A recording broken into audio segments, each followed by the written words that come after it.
Hello, let's do this next example. Similar to the previous one, a little different than the previous one. Degree 5, so how many zeros are there? Excellent. What are the other zeros? How many are we told and which weren't we told? Like that. So we've got a zero with multiplicity of 2, which means it is duplicated. So there's one of the missing zeros.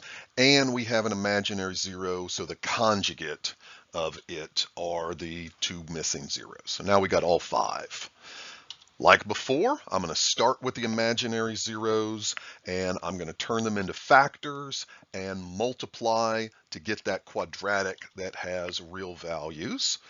We are told the leading coefficient. We do not need to calculate the leading coefficient. I can now just answer the questions. So we're going to write it with just the straight linear. So the multiplicity of 2, you can see, became a exponent of 2. You can write x plus 1 times x plus 1. It's all good. And the next 0, remember you go x minus the 0 is the factor, and then the two imaginary factors, and then we're gonna, for the part B, just have exactly the same thing except for the quadratic factor in place of the imaginary ones. Now, you are not required for anything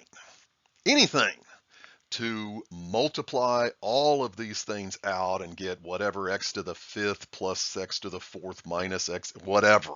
No, not even on WebAssign. Maybe it makes you think you do, but I tested it. I checked it out. You do not. Just leave it in the factor form.